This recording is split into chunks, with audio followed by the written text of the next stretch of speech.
From Relay, this is Upgrade, episode 583 for September 29th, 2025. Today's show is brought to you by Ecamm, HelloFresh, Claude, and ZBiotics. My name is Mike Hurley, and I am joined by Jason Snell. Hi, Jason. Hello, far away Mike Hurley.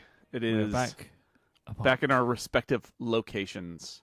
I'm trying to bring the energy this morning because it's Monday morning. Monday. Hard sometimes Monday to evening. do a podcast when you just woke up from a weekend. But I do it every week, so it's good to be back. Although, of course, it was great to be in Memphis in person. Correct. As always. I have a Snell Talk question for you. Yeah. Nathan writes in and says, I'm going to be trying curling for the first time very soon after baby. years of wanting to. Yep. Do you have any advice for a first-time curler? Also, what was it that got you into the sport, Jason? I have zero advice. Listen to the people who are going to give you your advice about it, other than to say that it's easy to pick it up. You have to learn how to, what the rules are and how to throw the rock, but you basically, almost anybody can do it. You just kind of crouch down and push a rock out. Like, there's not a lot to it, and then they'll teach you the details, so pay attention. What got me into it is actually, it's good timing. Seeing it in the Winter Olympics is how I got into it. And Lauren and I would watch the Winter Olympics curling, and we were fascinated by it. And we would do that every 4 years. And I set like a season pass on my TiVo at one point to like get curling events. And, they're watchable and interesting. And we always thought about doing it, but it was always too far away. And then the last Winter Olympics 4 years ago, that we discovered they had just opened a new facility in Oakland, which was drivable for us, more drivable than the far off South Bay where they used to do it.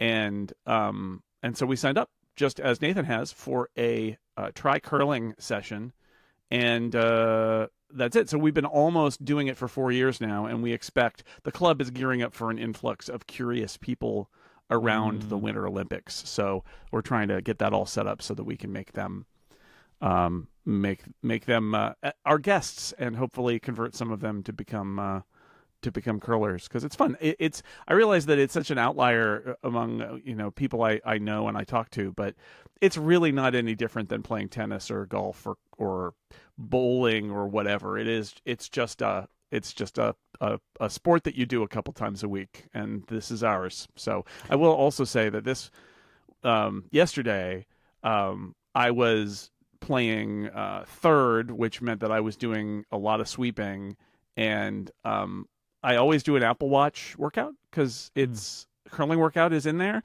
but it's kind of funny because if I'm calling the shots, my heart rate doesn't go up very much. But we did so much sweeping on Sunday, and I looked and I was in zone 2 for a very long time, which does not usually happen. So that's good for the old ticker. So the sweeping is really good. The problem is that you sweep and sweep and sweep, and then you're expected to immediately shoot. And I was thinking it's like biathlon, the sport where they make you ski a lot and then you have to very precisely shoot a target. That is such an incredible mixture, those two things. It is bizarre, but when you think about it, you realize what it is they're going to get your heart rate up as high as possible, and then you have to hold absolutely still. And that is a real skill. And you've used your arms a bunch, skill. too, right? And you've used your arms a bunch, yeah. And that's the idea, is that they're stressing you out. And there's historic reasons for biathlon. I think it's like soldiers in cold climates would have to be skilled at moving and shooting, right? Anyway, curling, if you've swept a lot and then you have to do a shot, it is very hard sometimes to not just chuck that thing as fast as possible because your heart is racing. You gotta be like, settle it down. Anyway, I find it fun, and I think lots of people would find it fun. So Nathan, I hope you find it fun, and everybody else out there, maybe check out the curling at the Winter Olympics, or just see if you've got a curling club near you. That they will almost certainly have a lesson series or an intro class. And I will say this about the curling culture: it is incredibly friendly and welcoming. That's what it's all about. Nathan, right back in. Let us know how it goes once you've done your course or tasted session. I'd love to know. If you have a Snell Talk question that you would like to hear us begin an episode with in the future, just go to upgradefeedback.com and you can send yours in. September is ending. It is that time, which means our campaign for the wonderful kids of St Jude Children's Research Hospital is drawing to a close, but there is still time left. We're actually going to be keeping the campaign open until I think next Monday, but this will probably be the last time that we ask for your donations. Usually there's like a few days where like donation matching is rolling in. It's all kicking donation matching, by the way, very important. If you make a donation at stjude.org/relay, click the blue button when you make your donation for donation matching, because your employer may have St. Jude in their donation matching program, and it will double your donation, which is fantastic. You don't even have to do anything except click that button. I think fill out just a small amount of information, and your donation can be doubled. We do this throughout all of September to raise support and awareness for Childhood Cancer Awareness Month, and we have been as a community raising money for St. Jude since 2019. So this is the 7th time we've done this. I will never understand how that math works, but it is the 7th time that we've done this. And in that time, Jason Snell, I'm very happy to report that as of today, as a community, we have now passed over $4.7 million raised for the kids of St. Jude. That happened this morning, as we are very close at the time of recording this to $640,000 raised this year, thanks to the incredible generosity of our audience. But they do it, people get involved for a very good reason. It's because this stuff is super, super important. And St. Jude is really at the forefront of doing this work. And it's cancer research, it's childhood cancer research, it's prevention, it's cures, it's the whole 9 yards, looking after the families, and also sharing the information that they have, including medicine worldwide. So, for example, in April of 2025, St. Jude announced that childhood cancer medicines had been delivered to 5 countries: Mongolia, Uzbekistan, Ecuador, Nepal, and Zambia. This effort is part of the Global Platform for Access to Childhood Cancer Medicines, a collaboration between St. Jude, the World Health Organization, and other global partners. And this initiative aims to reach more than 120,000 children in 50 countries in the next 7 years. I know we talk about this a lot through the month, but we do it for a reason. It's important to all of us. It's important to us to raise money to, in part, thank St. Jude for saving Josiah Hackett's life, but also for, as the years have gone on, because of all of the things that we see that they do close at hand. Absolutely. Firsthand. And we got to see Domino's Village this time, where people have heard this throughout the month, but just to restate this, they have the coverage that for the families who have children with cancer. We talk a lot about like they don't get any bills, and you think, oh, isn't that nice not to get a doctor's bill? But it's like they pay for travel. They put them up. They don't just put them up in hotels. They build buildings with apartments. And so Domino's Village is a great example of, we went in there, 1, 2, and 3 bedroom apartments with kitchens attached to a facility with lots of external rooms and a cafeteria and an outside play area. And that's just there for families who are staying at St. Jude, I think presumably in that facility for a little more extended periods of time. That means their kids are having treatment for a week or 2, or 3 or 4, or even longer.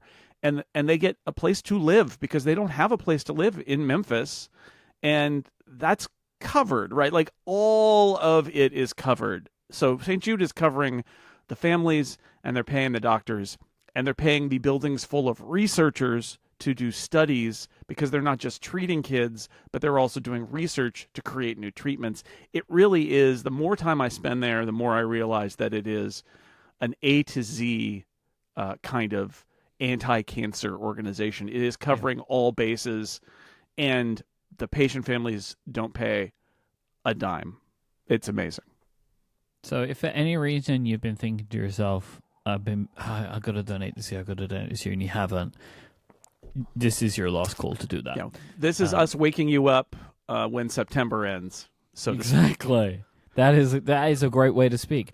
Please go to stjude.org/relay. Just give whatever you can. It doesn't matter how big, how small. It truly doesn't, because we could have tens of thousands of people giving small gifts, and that goes an awful long way. I would say, in fact, we actually do. That is what happens. I'll say that. We do. That is what happens. We do. This community is not made up of a whole bunch of money bags who are tossing in millions of dollars. It's not CEOs of. I mean, there are some people who do big donations, and it's amazing. But when you talk to the people at St. Jude, what they will tell you is.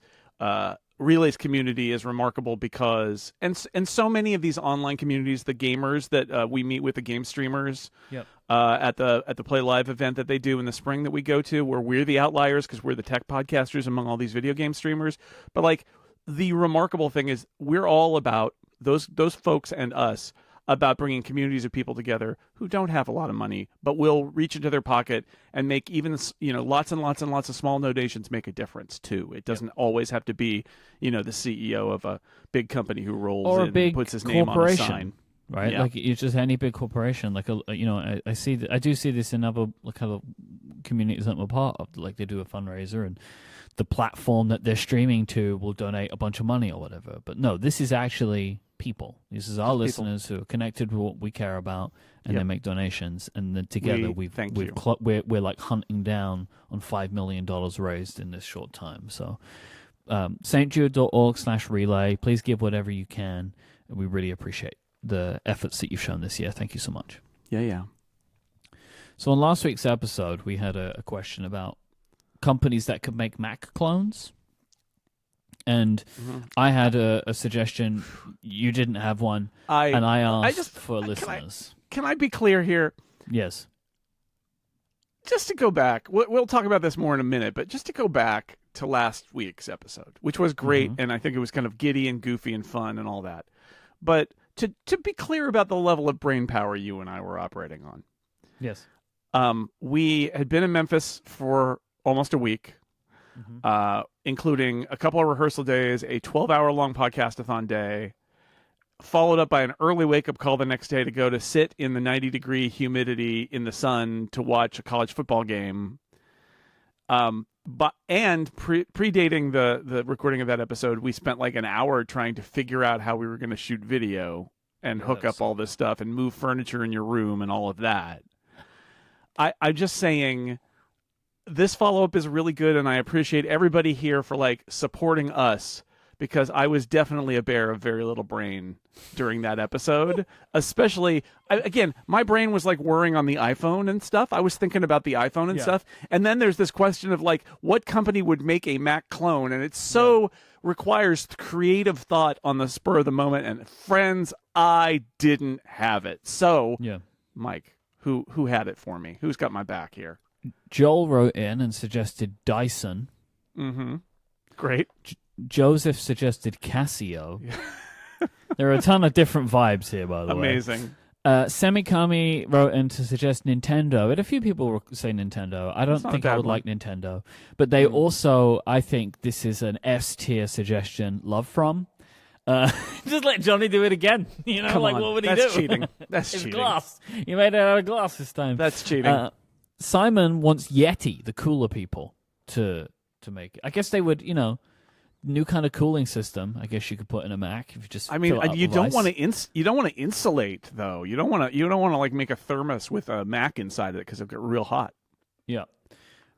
We have Chris recommended a company called Joseph, which I don't know if you know who they are, but I would say they are akin to OXO. They make really nice kitchen. And like appliances. And didn't I say? I think from the barest reaches of my mind, I said OXO at one point. Yeah, I think this is where Chris recommended that. I'll just say there's a point of order in the Discord from Zoe saying Mac clone doesn't imply nice. Those 90s clones really weren't about design. Oh, I would say, so Zoe, true. that everybody here is suggesting what they would like. What they would like. That was the question: bad. was what would you like, not what would it be? Yes. This isn't who's making the worst products. This is making the good Joseph. It makes me think that what I should have said last week is obviously Mark Jacobs, because then we could have had like a Mac by Mac from Mark Jacobs, courtesy of Mark Jacobs by Mac, concerted of Mark Jacobs, and that would be hilarious. I'm still not, I don't. It's like an apple with an apple in the Apple logo, and then it says Apple, and the A is an apple, like that. I don't need clarification on this, so don't write in. I don't believe that label's real. You know, like that's been going around the internet forever. I don't doesn't believe matter anybody now. actually made It that doesn't label. matter now if it's real or not. It doesn't. It's true. It's in history. Sam recommended Bethesda, the video game company, because of Fallout. So they make Fallout like the way that Oh, technology so looks they in design Fallout. a weird Fallout tech thing. Yeah, That James kind of Thompson like would buy one of those. Yeah, 50s era, like future tech, that kind of yeah, thing. yeah. I like it. Anders recommended Fellow. Fellow make like coffee gear. I think you may have a Fellow product that you might not know that you have, Jason, which was Do the I? WWDC 2023 insulated coffee mug things. Yeah, they're in the swag bags. Which one is that? The Carter Move mug. Oh, It's, yes, I do have that. I bought yeah. another one. That's the one that David Smith See? bought. Yep. I have two of those because I have my WWDC one and I liked it so much. It is my favorite travel mug, There you period. go, So I see? bought a second. Yeah. So imagine them making a laptop. I mean, You know? they could stick a whole Mac Pro inside one of those little canisters if they wanted Exactly. Stefan recommended Framework, so they're the PC people who make really repairable things. Interesting. Steven recommended Bellroy. They're my favorite like wallet company. I have no idea what I have that would look like. I have two of their backpacks. I just don't know what it would be. Is it Backpack Mac? Backpack. Jonathan recommended Peak Design, so I guess the two of them Okay. together could make Backpack Max. Tom Great. recommended Unify. Uh-huh. So they're the Ubiquity people. I know you're not a fan of Ubiquity. I heard about that recently. And Peter recommended the pen brand Lamy. Specifically, Jason, you will like this because they do multiple limited edition colors a year. Yeah. So it'll be all about colors. Let's do that. I think we're all in agreement that a company that is going to have lots of colors would be a winner here. Yep. And actually, that was one of the things that Stefan said, because Framework just did a bunch of colors on their laptops. And I'll put in Cortex brand. Oh, thank you. That's great. Yes, what could they do? Just made a paper. It's a paper Mac. You mentioned a minute ago about us setting up for video. Yes. What is your final verdict on Final Cut Camera and Final Cut for iPad for making last week's episode? Right, we because didn't know at that obviously point. we didn't know. It was like left as a cliffhanger for the listener about we didn't know what was going to happen. I'm going to write about this too, I think, because I have not seen a lot of real world experience with this. Because remember, I would say spring of 24. Apple did because it was the thing where I went to New York and they did a demo in New York at their thing about the new iPad and Final Cut camera. And so the idea was you set up an iPad and a bunch of cameras, and you can use the iPad to like view what the cameras are seeing live and adjust their settings and all of that, which I was looking forward to doing while we recorded until we realized that we couldn't connect a third camera, and so I had to use the iPad as a camera, which means that I couldn't control it while we were going. It was not ideal. That's my negative part of it, is that we tried everything, you and I. Something just didn't work. And you could say like maybe because it was my phone and Jason's camera, but I had three But we had phones another or one of whatever, your phones in there and that it did was work. working. So who knows why. It was not great. We tried everything from both ends there, and nope, did not work. So that was a negative. But so what we got out of it, for people who don't know, the other thing that was funny is I described this to people and they didn't know this thing existed. So they announced it. It's a thing that Apple announced that's pretty cool and that nobody seems to have remembered, which is Final Cut Camera is not just a camera app on your iPhone. If you use it with Final Cut Pro on the iPad, there is a mode in which Final Cut Camera streams a signal to the iPad. You can have up to 4 cameras connected to that iPad. It's by Wi-Fi Direct, so you don't need to worry about the bad hotel Wi-Fi. It uses Wi-Fi Direct to stream these things to the iPad if you can connect them. And the iPad will be able to remotely control the settings on the cameras and set how they're all set up, and then record, and it streams it all live to the iPad, and then at the end when you're done, it streams the full quality version. It's like a proxy version, but it will record super high, 4K, I think, HDR, and transfer that afterward. And honestly, by the time we finished Upgrade Plus, because I stopped when we were done with Upgrade, by the time we finished Upgrade Plus, all of the high-res video files had transferred, and I was ready to walk out the door, which I did because I had to go to the airport. At the airport, I went to my favorite place in the Memphis airport, which is there's a little brew pub by Gate 6. They've got a bunch of Adirondack chairs by the window. You can look out on the airport, and there's a QR code, and they'll bring you a beer. Done. I'm sitting there waiting for my flight, and I get out the iPad and my AirPods, and I start editing. And Mike, by the time I went to board my flight, the beer was gone, and the podcast was about 80% done. And the way we did this is you gave me your audio files. So you had 2 processed audio files of you and me that we sent on to Jim, our audio editor. So I had those, and I had the video. So I'm in the Final Cut project. You get a multicam clip, which basically is like up to, in this case, up to 4. It was 3 different cameras, 2 iPhones and the iPad itself, which was the 2-shot. And then I added the audio of you and me. So I had sort of those tracks in there. And then I got Jamie to send me the image of the Upgrade logo, and I put in our Upgrade theme song audio files, and I did all of that part too. But the key central part of this is I can see the multicam clip, and you can bring up like a little multicam switcher, and then there's like the 2 audio files. Because it was both of us on separate audio files, I could see when you talked, and I could see when I talked. And that meant I didn't have to watch the whole show in order to direct what camera we were going to use. I was able to just see, oh, well, we both go back and forth here for a while. That'll be in the 2-shot. And then I monologue for a while. That'll be the 1-shot. And then Mike monologues for a while. And there were a couple moments where I opened a can during an ad read. Yes, I want to recommend, even if you don't want to watch the episode, I recommend going to, and also if you're an Upgrade Plus subscriber, then you wouldn't have you seen didn't this. hear it. They're about 19 minutes and 35 seconds. That's the time code of the episode. I start reading an ad. Jason decides he wants to open a drink. And I usually do this. I mute my microphone, but I couldn't do it, so I did it under the table. No, it didn't work. It was very loud, and at that point, I just opened it over the table and stared at you.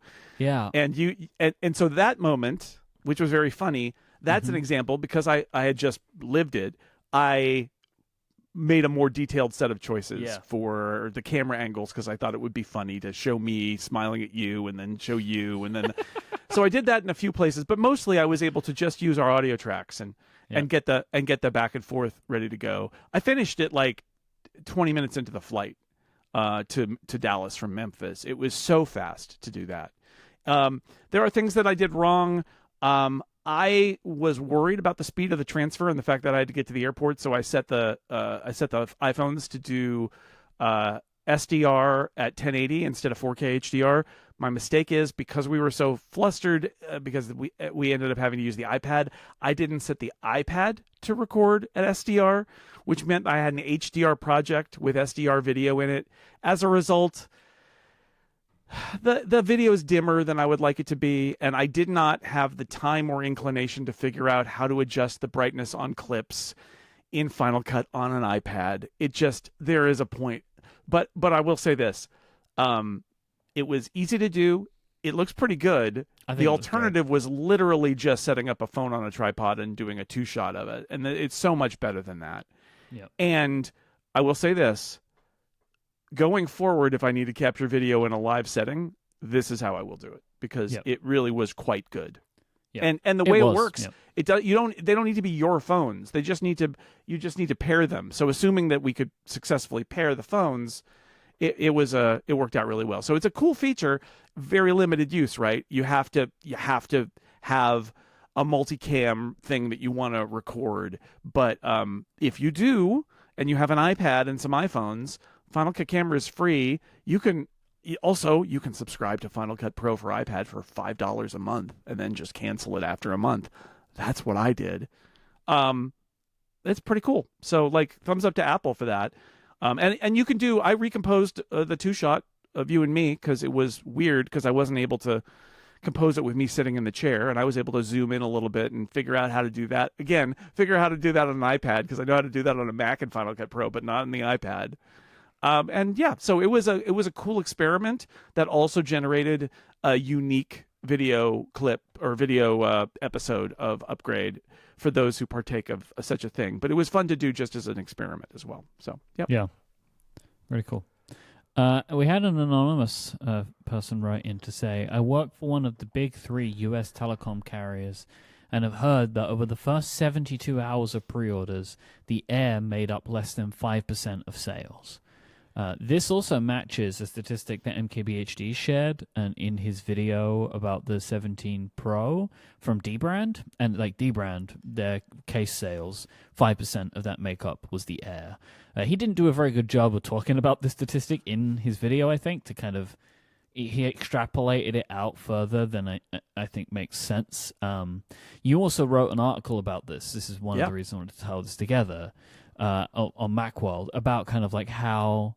the shape of iPhone sales, and I want to read a quote from your piece. The problem with reports about early iPhone sales isn't that they're untrue, but that they're out of context. The type of people who rush into Apple stores in mid-September to buy new iPhones are not the same people who are buying iPhones the rest of the year.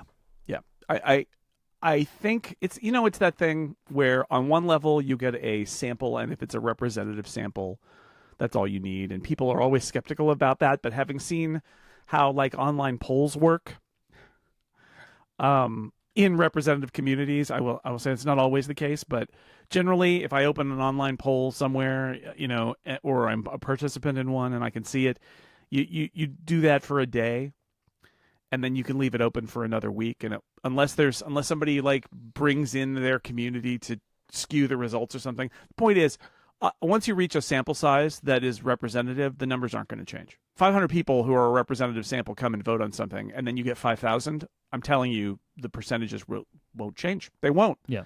They won't, because it's a representative sample. This is not a representative sample, is my argument here. It's partially a representative sample. It's not nothing. It's not like the Air is going to suddenly flip over and be half the sales. That's not true. And I'll also say the Air is in a slot that is the worst selling of the four, because it's always been the worst selling of the four. And one of the things we don't know here is this worse or better than the Plus or the Mini? But what I will say is I strongly suspect that the 17 and the Air will sell better from December on than they are right now. And that's because the people who buy iPhones in September and October are people who really want the new iPhone. It's a lot of our community. Our community is very much skewed to the Pro phones. And so I think this is worth watching, because we don't know that it may be a flop. It may not be. It was, like I said, it was already in the slot of two phones that if you want, you can call flops, that were not good enough for Apple to maintain. But I feel like the Air is going to get a little bit of wind in its sails from people seeing it. Yeah. And also from this effect, the random people on the street who need a new iPhone, and they roll in March to an Apple store and they go, whoa, what's this? And they're upgrading from an older phone, and they've just, and because of their priorities, they it's not as much of a compromise, and they really like how thin and light it is. And that is a if this is a phone that is all about the vibes and not about the specs, then the people in our community who are all about the specs, of course, are not going to like it. But that there is probably a broader community. The point of my pie chart that I did is 40% of iPhone sale or iPhone revenue happens in Q3 and Q4 of Apple's fiscal year. In other words, the 6 months furthest away from the iPhone launch. And that's something that's always important to keep in mind, is that first quarter, 36%. It's true. And that's the holiday quarter. But then it's 24 and then 20 and then 20. So a lot of iPhones are sold not now. In fact, you could say 64% of iPhones sold are roughly 2/3 are not now in this high season for iPhones. It's absolutely the highest season. It's very seasonal. Mm-hmm.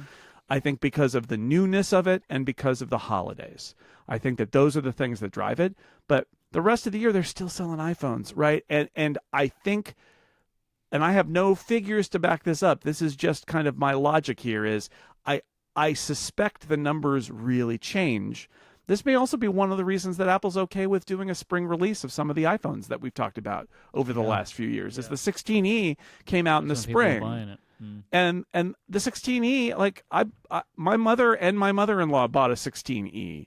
Like, they don't care. They just needed a new phone, and that was a good phone for them. So I think the composition will change. We'll see what happens in terms of the Air in the long run. I think the Air is we could argue that the Air is a strategic product for Apple. That is also a product. And we'll see how it does, but maybe its existence is more like nobody should buy a product because it's strategic for Apple. That is the truth. But we have to think about that in our analysis of it. So more later on all of this. But I wanted to. I did go through the numbers in a way that I had never done it before, just to see like what percentage of iPhone sales really do happen in that peak period. And you could say yes, there's a week or two that's actually in Q3. Right at the very beginning. It's like it's never a whole lot, but there is some there. But even if you say that, 20% of the sales are in Q4 where there is nothing happening, and it's like that's a lot of phones that just get sold when nothing is happening. When we're just about to have new ones. Yeah, right. And the clock is ticking. Yeah. So everybody in theory can, and most people do know there's a new iPhone every year.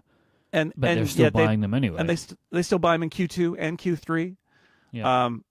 And Q4. So anyway, that's that was my.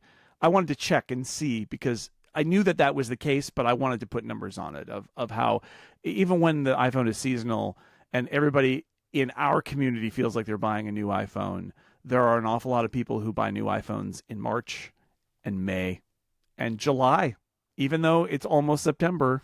In July, they're still just buying. They just need a new iPhone. They don't care because they haven't bought an iPhone in 5 years, so it's new to them. And it's something for us. I think it's something for us in the tech forward bubble to keep in mind that there are some people who just don't care like we care, and they are a huge driver of iPhone sales. So Apple cares. Yeah, my kind of gut feeling on the Air is that it will outsell the Plus and the Mini purely because people are talking about this phone. Yeah. Like, content is being made about it. People are talking about it. I don't remember the last time anyone really put that much attention in talking about the iPhone Plus model. It's like, I don't even really know if you would know it existed. I don't know how much of this is now kind of received wisdom and narrative versus reality. But the story goes... This is a good rest is history thing, Mike. It's the absolute scenes. Stories tell us that that's the cue when the historians are like, oh, this is probably made up. The narrative goes that there are certain markets, and those stats were from an American carrier, right? The stories go that in certain markets, new looking phones sell better because there's a greater element of desire to be seen with or to have. I don't want to judge why, but like to have a different looking phone. And so if you have a really amazing iPhone, but it looks exactly the same as last year's, there's less motivation to update. And if that's true in certain markets, presumably the Air is going to sell better in those markets. And I would not be surprised if we heard that the Air actually sells better. Of course, the biggest market that is part of that narrative has issues with eSIMs that are an issue. They can't sell it in China. That's what I was about to mention. Yeah. Not yet, but they will soon. Presumably. They will. We'll see. They will. Just got to get there. We'll see. This episode is brought to you by Ecamm. If you're looking to get into video, you need Ecamm. Ecamm Live is the leading video production and live streaming studio built for Mac.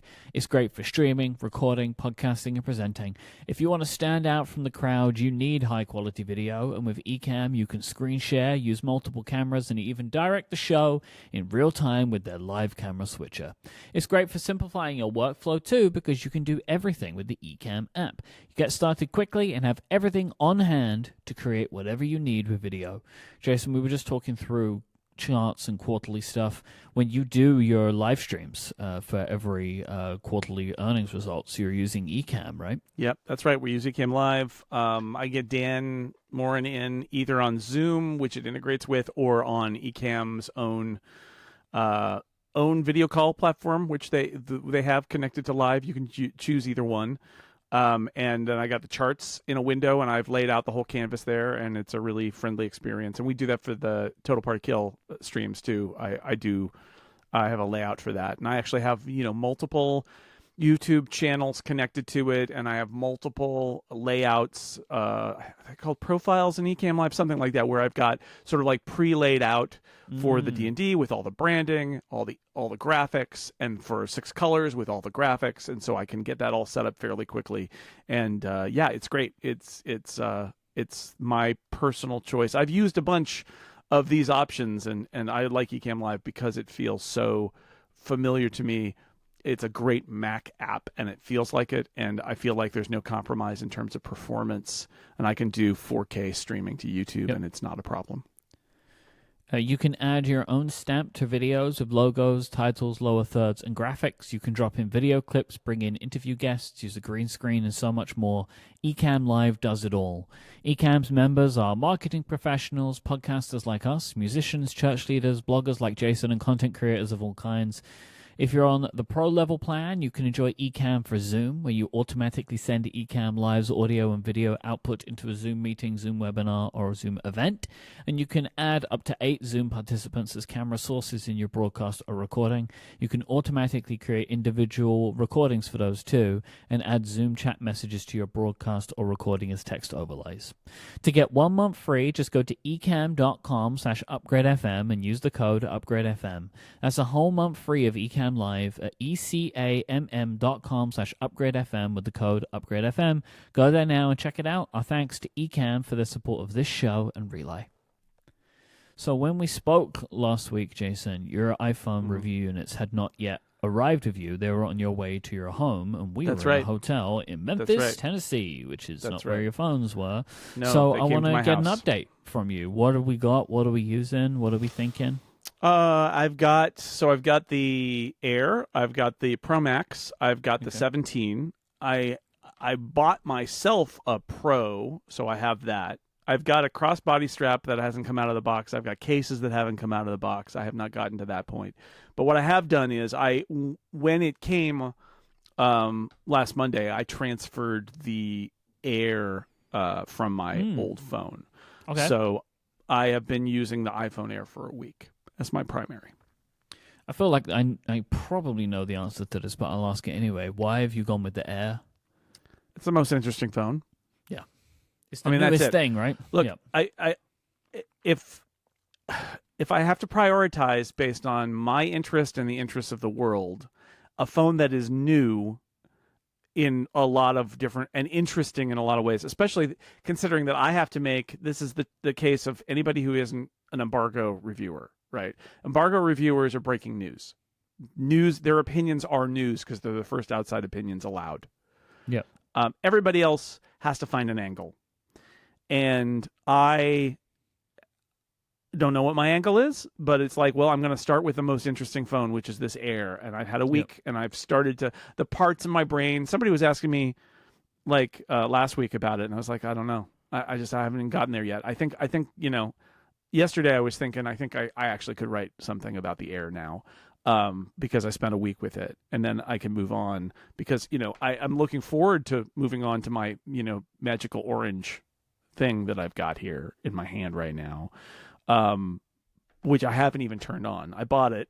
I took it out of the box. I haven't even turned it on yet because I've been focused on the Air because it's for specialists like us, even it's the most interesting because it's the most novel. I'm not saying anything beyond that, but it's the most novel. I mean, I guess on this podcast I will say more about that, but that was the decision point when I got them was, well, of course it's going to be the Air. That's got to be what it is because I got to try it. Yeah, and it's novel in ways that I don't necessarily think that we would have assumed. Like, it is a very capable phone in a way that maybe it didn't need to be. Yeah. To still do what it's doing, right, which is to be thin and light. It didn't have to have an A19 Pro in it. It didn't have to have ProMotion always on display. Like, there are things this phone has which are, if they didn't have them, we would have excused it because it was so thin and light, I feel like. I think the ProMotion, I mean, this is the year that ProMotion and Always On came to the 17 as well. Yep. And I don't know whether this is connected or not, but one of the thoughts that I've had is that if you're trying to induce Air purchases from Pro users, which I don't know if they are or not. I mean, I would imagine Apple makes more profit on a Pro or a Pro Max than on an Air, because presumably the margins on this are worse. Yes. For now. It would have to be. It's brand new, right? The amount of R&D that went into the thing is going to mess it up. I mean, it's hard to measure because they're also, I think, very clearly headed in a direction for the whole line, and this investment in this design is investing in lots of technologies that are going in other places. But I think if you didn't have the always-on display and ProMotion, it would be almost impossible to make a case for anybody who is a Pro user to consider the Air instead. I think they did. This is, I don't know if this is the reason, but this was the perfect year to do that, bringing down of the screen and having everybody get the selfie camera. All the things that make the 17 so much better than the 16 also make the Air a more viable product than it would have otherwise. I think, or to put it another way, for $1,000, this thing better have a lot of good features, right? It better not be as much of a compromise as the 17 or the 16 was, for sure, right? Like if it was literally compromised like the 16, it's just a much harder sell. The more you take out of it, the harder the sell it is. So I think it was necessary. The Pro chip is, I mean, it doesn't matter. That part doesn't matter so much because even the standard chip is so solid that it doesn't really matter, I think. The camera matters, and I think the camera will be what drive people away from it. The battery life matters. I think that will drive some people away from it.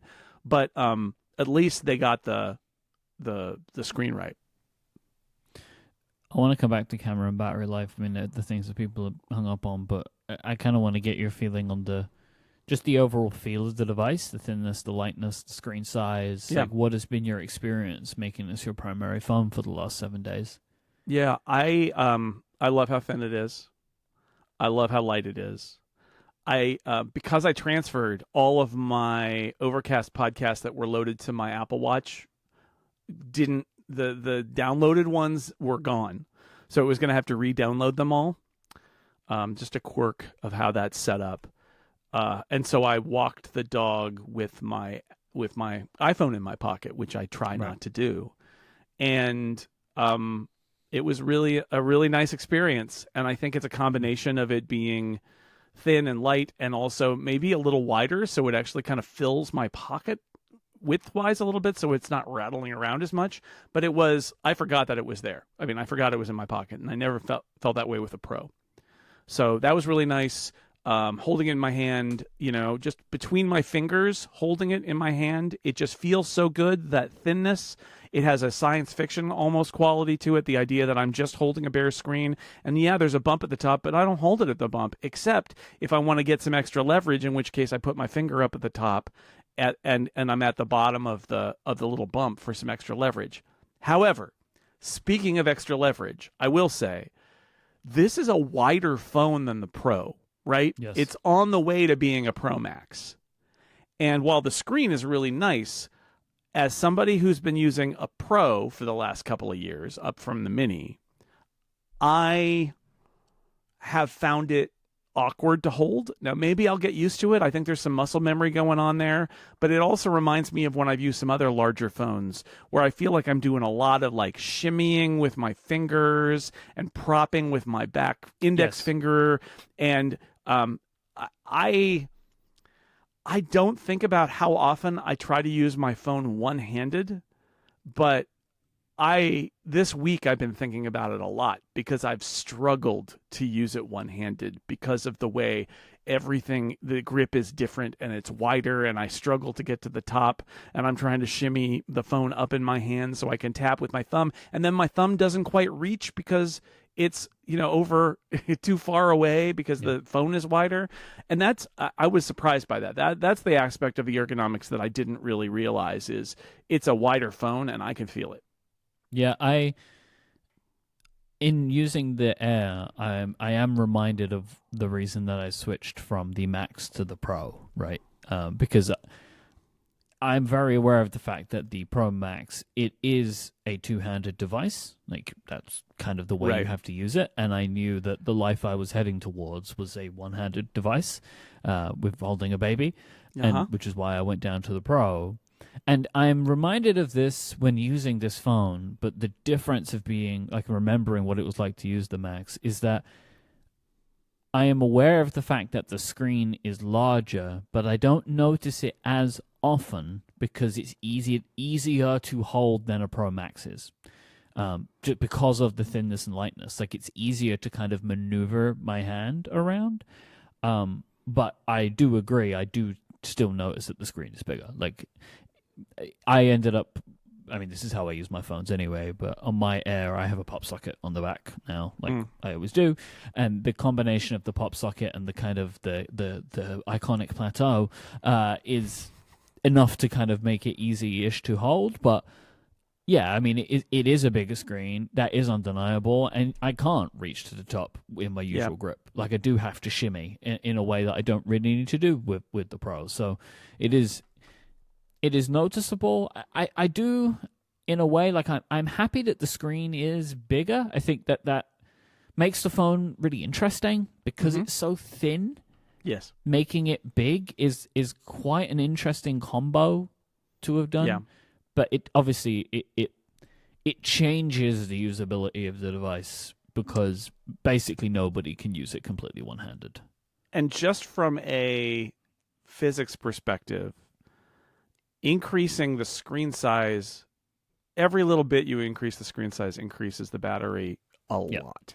Right? It was absolutely required for this phone. And I think that's it. I think that they needed to have a larger screen. I don't think a Pro or even smaller version of the Air would have a viable battery. I think it had to be shaped like this.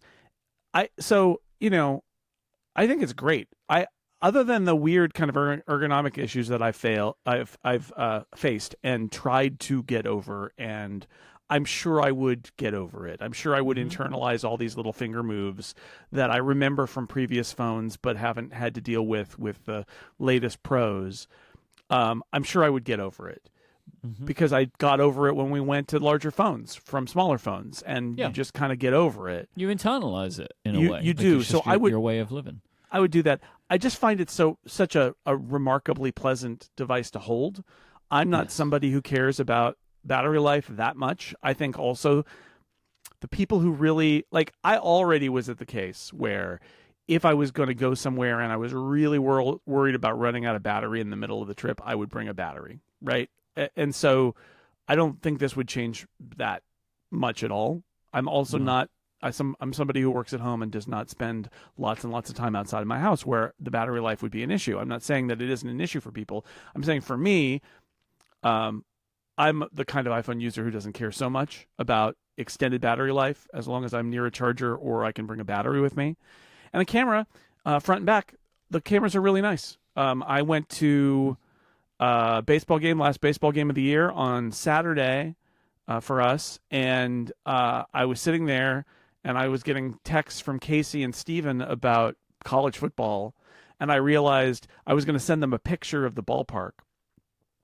And then I realized what I should do is send them a tandem video from the ballpark with me in the corner and a video of the ballpark, because you can do that now with the new selfie cam. So you do dual capture. And so I sent them a little video, dual capture, and then I sent you a little video, you and Brad, a dual capture video as well. Following up on podcastathon shenanigans. So that was fun. That selfie camera, I did a few selfies. It's really great. And then, that single camera on the back is a very good camera. It is not going to get you much of a zoom. It's not going to get you the advantages of the wide and the macro. Like, of course it's compromised, but it is also a very good single camera. And again, I say, for some people, it's good enough to be worth having this futuristic experience. But I keep coming back, Mike, to the original MacBook Air, where it felt simultaneously like the future and also like it was too early. That's why it was the future. It was just, there were so many. I mean, the word that I used over and over again in those reviews in the early days of the MacBook Air was compromise. I was like, there's so many compromises, and people would say, well, why? Why would you even do it if it's so compromised? And the answer is, yeah, but it's so light, right? Like, I mean, that was the answer. Yeah, but it's so nice. Other than all the terrible things, it's so great to have a laptop that small. And I feel the same way about this phone. It is really compromised, and yet it's also so amazing to have this light thing in your pocket, or especially between, your fingers, and it feels like a prop from a sci-fi show. And I like that about it. So it's not for everybody, that's for sure. I'm not sure it's even for me. But as an act of creation on Apple's part, I think it's very impressive. You and I have been talking for ages now about how it's very clearly also a stake in the ground so that they can have technology to build toward that enables a folding iPhone down the road. Rumor has it next year. Like, one of the ways you get there is by putting your engineers through the question of, like, how do we make a single iPhone plane that is this thin? How do we do that and have it not bend and have it have good enough heat characteristics, let's say, and battery and camera? How do we do that? And this is the answer to that question. Obviously, shipping a real product is different than just having it in the lab, so they shipped it. Yep. I think this is definitely the direction they're going with something like a folding phone. And also, I say this to people and they get very upset, I do think it's the direction that Apple is going with phones in general. I mean, if you can, you should, right? Yeah, and people are like, no, I like it when the phones are thick and all that. It's like, no, you don't. I know what you're saying, and what I'm not saying is Apple is going to inflict a low-featured product on everybody next year. Yes. That's not what I'm saying. But what I'm saying is, like the iPhone X, Apple is test driving new functionality here that it will apply to solving, just like how the MacBook Air influenced the MacBook Pro. The MacBook Pro is still not thicker than the MacBook, or still thicker than the MacBook Air. It's still heavier than the MacBook Air, but it's more like the MacBook Air than the MacBook Pro was in 2011, right? Like, it was technology and approaches that got integrated into the larger thing. And the idea here, where you're trying to build a battery and display plane that is so thin, and that you are starting to load more technology up into the bump, which is the iPhone equivalent of the wedge on the MacBook Air. Like, do we not think that these are things Apple's going to strive toward? I don't think people, because I always hear from people who are like, I just want a thick, heavy phone. It's like, okay, there's some truth to that, but I would say you got the dimensions wrong. The thing that we've really learned is that you can never make a phone with a big enough screen. And people who love the little phones will be mad about this, but the truth is the market has shown big screens sell.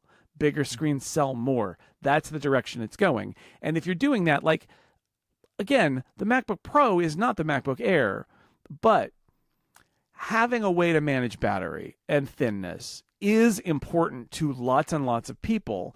And Apple could ship a MacBook Pro today that's an inch thick and has battery life for a week. Nobody wants that, right? You got to find a balance. And by seeking the technologies in the Air, they are trying to find that balance, or the pieces that will allow them to recalculate the balance, because they know that a lot of people want more battery life and they're not giving it to them, and they will give it to them. But if they can give it to them and make it a little thinner and make it a little lighter over time, that is a great advantage for them. Plus, there's the foldable idea that's going on there. So, I think it's an important device for all those reasons.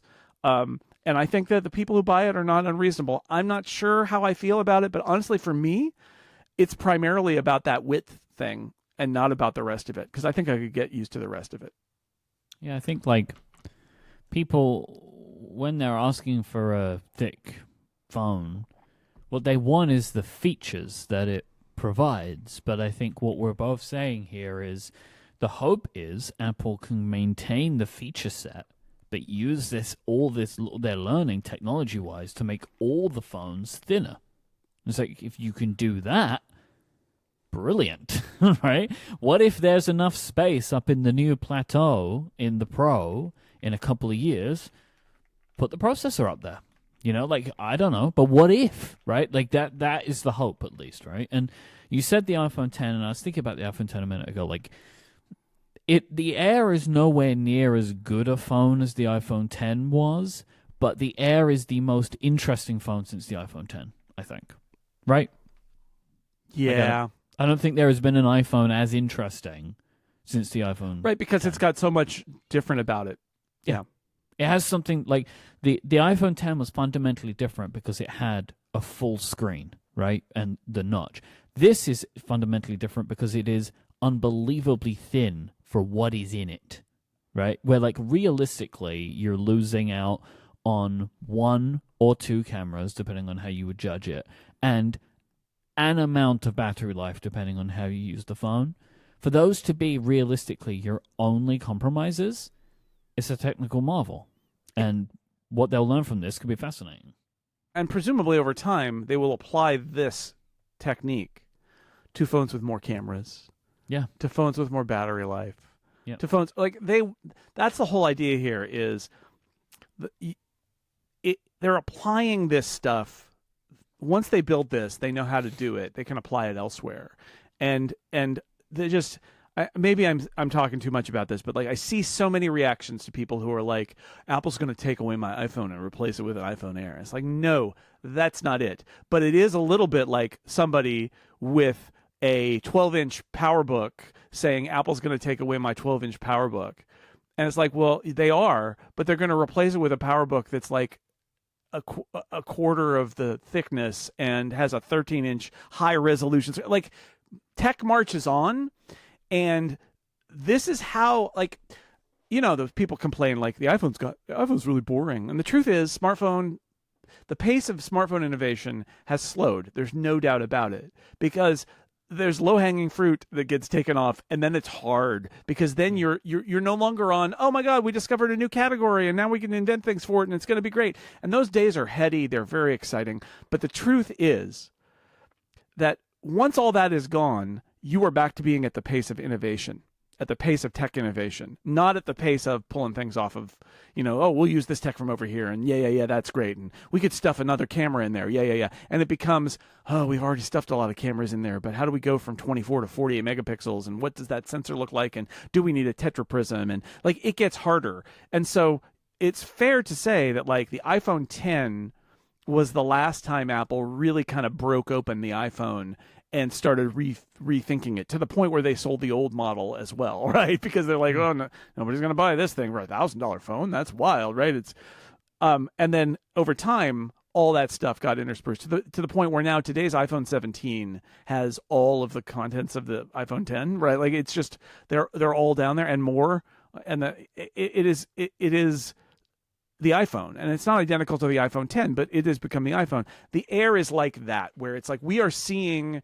Apple figure out problems that will allow it to apply those answers to other products, and the products will change and improve over time. And that's what makes it, like you said, interesting in a way, different in a way, that is impressive, and that we haven't seen in 7 or 8 years. Not that there isn't progress, but mostly it's sort of slow, iterative progress. And here I feel like there's some a larger leap is happening.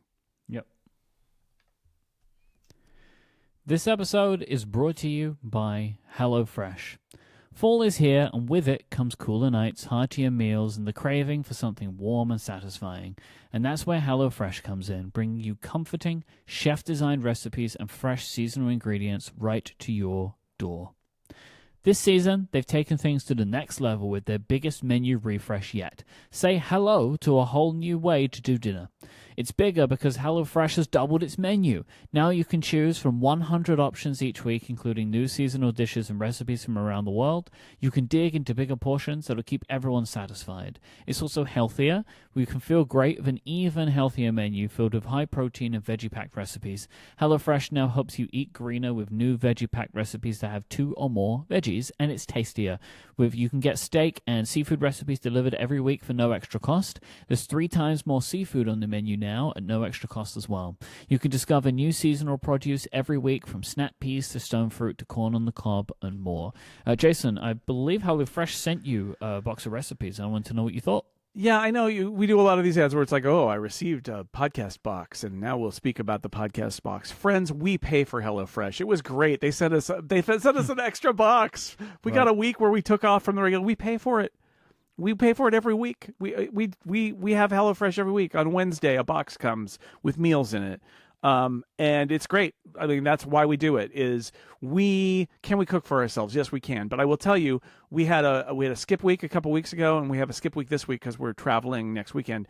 And then it's like, oh man, we got to come up with. We're doing meal planning. Lauren's going to go to the store. It's Sunday afternoon, and we're like, okay, what are we eating this week? There's no HelloFresh. Like, I mean, we can do it. And we do it, right? We don't get 7 meals a week from HelloFresh, but it is so nice because I'm working in the garage all day. She's working at the library all day. Then she gets home and I come out of the garage and we're like, and it's dinner. And you got to make dinner, right? You got to make dinner. And to have good ingredients and a recipe ready to go, it's so nice. And, it is a supplement to the stuff we're making ourselves. Also, it teaches us how to make things. All the recipes come on little cards. You have a good one, you save the card. And then you can make that yourself as one of and enhance your repertoire. And that's really nice. So, it is again, is it a must-have for us?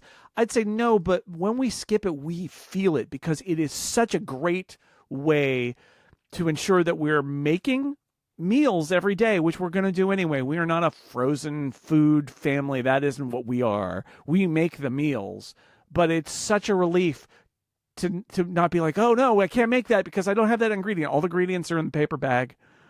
If there's meat or pasta or whatever, it's in the box and you put it in the fridge as well.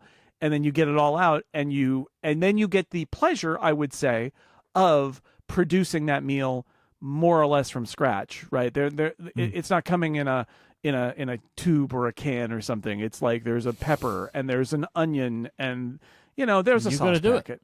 But they show you how to do it. You got to do it, and then once you know how to do it, you can say, I can replicate that. I can put that on my shopping list and go to the store, which is also cool. But it means that we don't. There are 3 meals a week that we don't have to meal plan. Other than the meal planning of going to their website and choosing from their vast array of choices for every given week, which is more of a pleasure than a chore. The best way to cook just got better. Go to HelloFresh.com/upgrade10FM and you will get 10 free meals plus a free item for life, 1 per box with an active subscription. Free meals applied as a discount on the first box with new subscribers only and varies by plan. That's HelloFresh.com/upgrade10FM to get 10 free meals and a free item for life. Our thanks to HelloFresh for their support of this show and all of Relay. So I have been using I guess I should explain. I have an Air and a Pro. I think I kind of spoke about this last week, but the Air is becoming my work device. I've been using an Android phone for the last 6 months or so as a work device, and now I'm moving some of that over to my Air. Plus, it is already being incredibly helpful for the stuff that I'm doing with CrossForward, which has been the pedometer of having a device that I have set up in my family, but as a new user. So it doesn't have any of my stuff in it. Because this was becoming a problem for me of you open the photo picker and here's pictures of my baby that I don't want in a video that will be seen by millions of people, right? So I now have a completely siloed device, but then also putting it in my family plan means that I benefit from things that I've purchased already. It's in my storage, right? The 2 terabytes of storage that I have and all that kind of stuff. So I put that in there. But the iPhone Pro, the 17 Pro, is my phone. That is the phone that I've been using all week. And I will say, I understand why some people will say, after a few days, this orange is too much for me. I get it. However, I am all about it. Oh my, Jason, it feels so good to be right. Where me and you have been talking for years now on this show. spearheading with the colors are idea that Apple just need to put colors on the Pro phones. And they did it. I would say they maybe went a little too far, like further than they needed to go with this orange, and and also removing a kind of neutral like black or gray. But they did it, and they were right to do it because this phone is fantastic. I love looking at my phone and seeing like a band of orange going all the way around it. And I don't think there has ever been a back of an iPhone that looks better than this one. Yeah. I love it so much. I agree. I think it's great. And again, we never argued for Apple to remove people's choice. Yeah. We argued for more choice. And this is what this is. I agree with you. I think the blue is really nice, but I do love blue. I think it's a nice dark phone. I know that there's some people who don't want any color at all, and they really want it to be gray or black. And I think it's a little curious that they didn't offer it in gray or black, but only in that dark blue, which I think is very pretty. And in any other year, I would have been very happy to get. But like the point is, you should offer a silvery white phone. You should probably offer a black or dark gray phone. But like, let people have some color choice in their life. If for those, because again, it's human nature. I know, but like I see people who are like, "Oh, the orange, it's too much. I hate it." It's like nobody is making you buy an orange phone. Buy your boring colored phone. Buy the silver phone, which I think also looks fantastic. This is like when I said that the iMacs came in 6 colors and also silver, which is not a color, and people are offended. And I'm like, I'm sure silver sells the best, and that's why they do it. I'm sure silver sells the best, and I'm only tweaking you a little bit when I joke about your boring colors. I am a little bit, but like, I think it's a perfectly legitimate choice to say, I just want a boring color. It's fine. Yep. I get it. I think there are lots of people who will look at this orange and be like, whoa, that is too much. But you know what? It's got personality. And I think it says iPhone 17 Pro. I think that color is the iPhone 17 Pro color. I would not be surprised if it becomes kind of like a reference point, like a little bit iconic as, oh, remember that orange. That was the orange one. Because I don't think we get an orange phone next year. I expect that they will continue making colors now. I think it'd be incredibly weird to not. I mean, because this is the benefit of them moving back to aluminium. They have more. It is easier for them to produce a range of color in their product in the Pro phones again. So I expect them to continue doing this. Go back and look at the iPods. Right? Go back and look at the iPods. There's lots, and you can look at the iMacs too, but look at the iPods and see all the bright colors that they've got there. They could do a bright blue. They could do a pinky red. They could do a bright green. There's lots of things that they could do. I think there's value in saying that was the orange one. Now, Apple is going to look at the SKUs and see how it goes. I hope we're right, but I feel like this is what they should do. They should offer a phone with personality in terms of the color for those who choose, and everybody else doesn't have to do it. Now, the brilliant thing about how this is built is even if you put a case on it, you get the big plateau just sticking out there with its big expanse of anodized orange aluminum. And so you still get it. You still get that feel. And around the front of the phone, you see the orange bracketing it, and it just looks so good. So it's not for everybody, and that's fine. And I love orange, and so I love this phone. If they had chosen a different color, I would be less enthusiastic about it. But I'm enthusiastic most about the concept of offering a bright color in an iPhone Pro. Hooray for that. I've also been really taken by the industrial feel of this phone. In the days that I've been using it, where it is thick and heavy, which is not necessarily isn't what I wanted from a phone. It's a pro phone. It's a job phone. I did, but it's like one of those wide pencils that workers use when they're cutting wood or carpenters or slicing up drywall or something. It's just tough. You put it in your denim coveralls as you go. Like it. I know we're talking about high technology here, but yet there is a little bit of that vibe, right? Like this is like what makes a phone pro, but like it does feel like that. It's like a pro tool. And again, it's not just those people who use them. It's lots of people who use those tools and appreciate pro tools, but there's that feel, that nice feel. But even though it has got that kind of like heft to it, the way that it looks and feels in my hand, like the way the edges feel, the density, the way that the plateau feels, like it actually works together. That it feels pleasant in my hand when I'm holding onto it. Like I like the overall package of the device. Yeah, these are our tools. These are our tools. Yes, and it is that for me. Like my iPhone is so many things, right? Like it is the window onto the world, right? In so many ways, and one of those worlds is work. And this feels like a thing that I am working on. This actually will bring me to a question from Ben, who asked if we could speak to the scratch or durability concerns of the 17 Pro phones that have been found in Apple stores. I'll put an article in the show notes. 9to5Mac wrote it up. Apple has responded to this, saying that there is some weird thing going on in their Apple stores, that they're leaving marks on the phones, and people are saying that this is a Scratchgate thing, but Apple says it wipes off, like it's a residue basically that wipes off. Then other people have done durability testing, and they're like, oh, you can get scratches on the plateau. Look, I know these things cost a lot of money, right? I understand it. Don't expect you're not going to scratch your phone. Yeah. Like, just don't expect that. They are physical objects that exist in the world. They're not made of magical substances. Put a case on it if you want to protect it more. Yeah. I don't put a case on it because I don't mind that. It's a little bit like that argument about leather. It discolors and scratches and stuff, and that's just how life is. I have no doubt that there is something to the fact that certain parts of the anodization probably are more liable to get scratched than other parts of the anodization are up around the corner, the curve of the plateau. That's true, but Mike, it's hard for me to find a story that I have more contempt for than a whole bunch of people trying to find a gate, trying to make a scratch gate a thing. I will share here my little pet theory that I shared on Connected, which is this is only taking off because everybody was really excited about bending the Air, and that didn't happen. Work. So we got to find something else. The people that really want to talk about, because every year there has to be a gate, right? There has to be, because there is like a whole industry of people, and it's getting worse with social media. Especially Threads is super bad for this. I don't know what it's like on Twitter, but I assume similar. Of people kind of, it's rage baiting, right? Yeah, sure.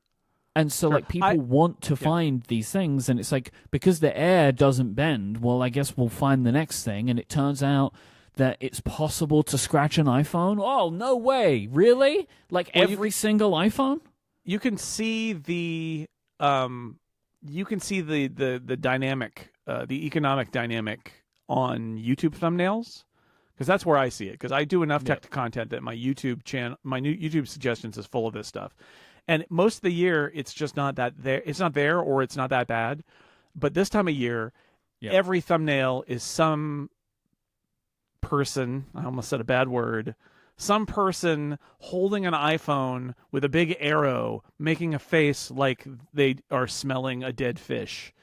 And then what you'll realize in the thumbnail, it'll be like, "This doesn't work," and then the title of it will be iPhone review impressions, power at a price, or something like that. And I'm like, oh, they're already walking it back in the title from the thumbnail, and we know that the actual video is not going to be able to do it. But and my point here is, that's how the YouTube thumbnails work. That's how social media works. It's engagement bait. And the iPhone is so big that people make their livings this time of year, and you have to the spotlight. That same thing that I talk about with the Apple events being, the iPhone events being so important. Like, the spotlight is on this subject right now, and if you're somebody who makes your money creating engagement in one way or another, or makes your brand, or however it is, now's the time you do it. And it's a vacuum that must be filled. I mean, that's the bottom line. And you're right. One of the things that could have filled it was unsightly bends, but instead it's scratches, mild scratches at a certain level of hardness on a certain part of an anodized aluminum. I mean, give me a break. Come on. Yeah, I agree. Kind of moving on a little bit. I've been thinking. I've been taking pictures of this phone, right? Okay. And I think that I've gotten to the point where I just can't evaluate the cameras on these phones anymore in a way which is because they're so good. They're so good now, unless there is a problem. And I think that the problems, or like what I perceive as problems with Apple's cameras, it actually takes a really long time for me to realize a change. Like, I ended up not liking the way that the macro mode works. I turned it on again, and I haven't had problems with it so far, but I don't think I've taken enough images yet. So, like, the base, like I was, we went out yesterday, and I was taking a bunch of pictures, walking around the park, and they all look incredible. And it's like, well, yeah, like the lighting was great, and, the iPhone camera is always great. I don't really feel like I can say this is... I cannot discern the differences year over year. People can. I am not that person. Like, I can tell you that I prefer the 4X over the 5X lens just because I didn't like how far the jump to 5 was. I can tell you that I like being able to go to 8 times. That's just a bonus, but that's just like a functionality thing, which is fine. But the big thing about the camera this year is the selfie camera. Having the options on the selfie camera, they didn't exist before at all. Yeah. So that's really great. Yeah. But the quality of individual images, I just don't know if I can pixel peep that way. You can see it in the zoom because that camera didn't used to do that, right? That camera didn't used to go to 48 and crop like that. The 8X, it is a digital crop. It is processed differently. People who are angry about, don't call it an optical quality zoom because it's not optical. Well, it's like it is kind of. It's not a digital zoom in the way you're thinking of it, where it's making things up. It's a crop that's processed. But like when you've got 48 megapixels of resolution, even the digital crop looks pretty good. And there were reviews that compared it to the 5X on the previous model. Right, and it's like it's a better camera with a better sensor, and as a result, all the zoom stuff is better than it was. But I agree with you. In general, for the last few years, I used to spend a lot of time doing photo testing, and like the iPhone photos, they're so good, and also the processing details are so subtle that I agree. You kind of got to live with it, and I rely on people like Tyler Stallman or Sebastian DeWitt to talk about, who both posted reviews. Yep. People like that who really know photography to talk about how they've reacted to the camera. Now, they're also content creators who are going to, go to Iceland to shoot photo, like, look, it's part of the deal, but like, I rely on those people who know what they're talking about to show me the differences that they're perceiving in it. Because I think that it's important to understand that, but it is also telling that it's at such a high level now that we can all kind of just say, okay, iPhone cameras are good. The selfie camera is very different, and that's worth explaining. But otherwise, and the fact that the new 48 megapixel zoom camera gives you reach because you can go 4X or even digital crop to 8X, and that's way beyond what you could do before. Yeah, like there has to be, for me, things that are functionally different or didn't exist before for me to really be able to be like, okay, this is a nice thing to have. But like photographic styles for me was one of those because I got to tune my image to look the way that I want it to look. Yeah, I heard that. Federico complained about that on Connected last week. Yeah. I think what he's getting at, I mean, I know you burrowed down there, which is like, well, it's just a setting. He's like, yeah, but there's this square. You said, don't look at the square. And he said, I can't stop looking at the square. It's like, I get it. This is one of those things that I can't help you. I can't help you anymore. And is that a feature, is that UI that Apple over-engineered? It is. I would argue that Apple made that whole thing way too confusing. But why they did it, what you said is exactly right. Why they did it is the way an image gets processed is based on choices made by the people who build the image pipeline. And Apple got tired of getting dinged because people would look at a different choice made on a different phone and say, I like that better than Apple's choice. So Apple made this thing and over-engineered it, and it's a little like Steve Jobs saying, you can have a bumper case if you want it. It's like, do it whatever you like. We don't care anymore. Photographic styles. And but the truth of it is, yeah, if you spend time once going through photographic styles and picking your default photographic style and having it please you, and like you, I prefer a little bit of a warmer style, and then all your photos just come out looking like that, and there's nothing wrong with making a photo look like it pleases you and having it happen up front so you don't have to edit it later to please you, even if you can edit it later to change it if you want, is the right approach. They just kind of overdid it.